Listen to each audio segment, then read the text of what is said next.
Let me tell you about a remarkable high schooler. She has almost straight A. She's in student government, and she's an excellent speaker. She can even make the local businesses pay for a lot of the high school events. However, one day, she attended a gathering of all the high school government leaders, and she froze. She was out of place, uneasy, and she felt introverted. She couldn't make any small talk. Good evening, fellow Toastmasters and honored guests. Today, I'm going to talk to you about a special book by Dale Carnegie, How to Win Friends and Influence People. How many people have read this book? Oh, everybody. Excellent. This book has wisdom from a lot of successful business people like Dale Carnegie, the $1 million, $1 billion club. The Ivy League schools like Harvard recommend the students in their business school to read this book. This book is written to help people with the soft skills and emotional quotient, the emotional IQ. The book has 30 chapters. 4 major sections. The first one is how to handle people. Number 2, how to make people like you. Number 3, how to win people to make them think your way. Number 4, how to change people without making them upset. Today, I'm going to give you my 5 major takeaways. I'm just scratching the surface, not giving you it all. I'm just giving you enough skills to get the high schoolers to start mingling. Number 1, smile. It might feel fake at first if you're not used to doing it. The high schooler wasn't used to doing it. Practice to be genuine. Imagine your dog coming at you, greeting you when you come home, wagging his tail. Aren't you happy seeing the dog? The dog was happy seeing you. Be happy when you see people. Imagine seeing your dog.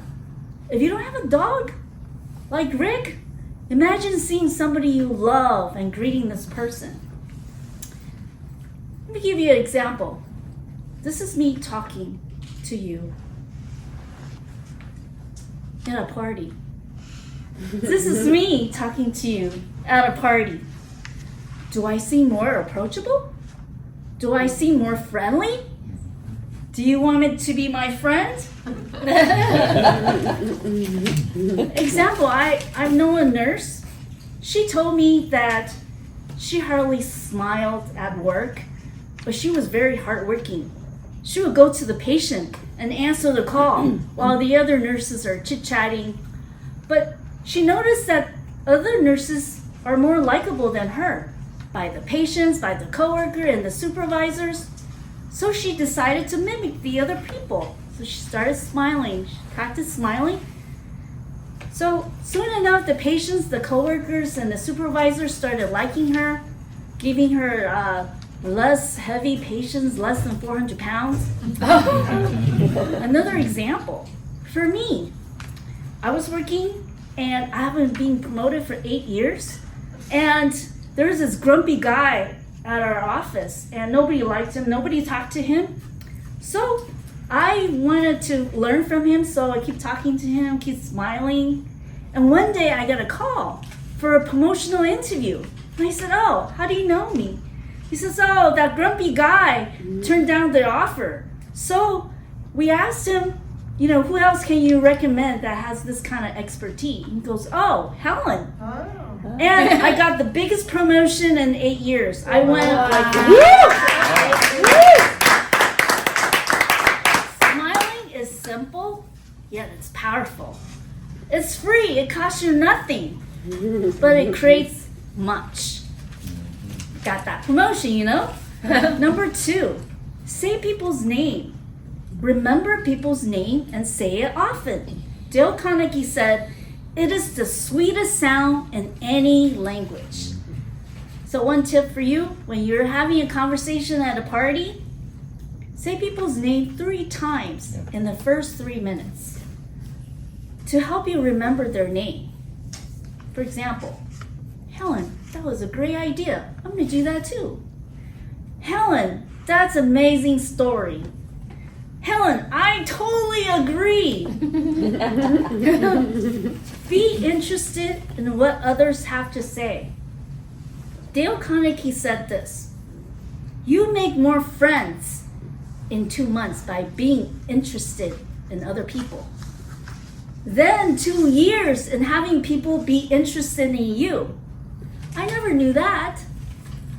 So instead of trying to be interesting in the conversation, become interested in other people.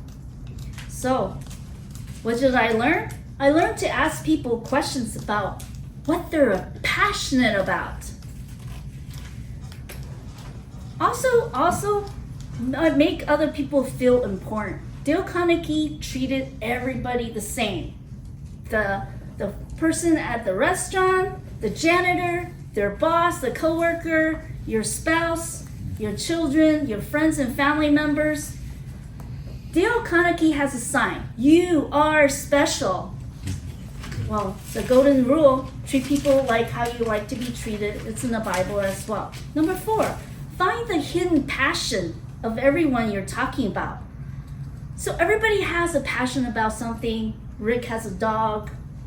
Here's a history buff over here. And some people talk about psychology.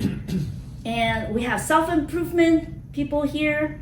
Or conspiracy theories. If you can get people to talk about a topic that they're passionate about, people are going to think, wow, I really like you. Dale Carnegie used the fish analogy. The key principle to communication and building friendship is fishermen goes fishing, and they need to know what the fishes like to eat. Well, when you talk to people, you need to know what they're passionate about. In conclusion, this book, How to Win Friends and Influence People. When you meet people, smile, say their names many times, be passionate about what they are talking about. Final quote: your network is your net worth. Thank you very much.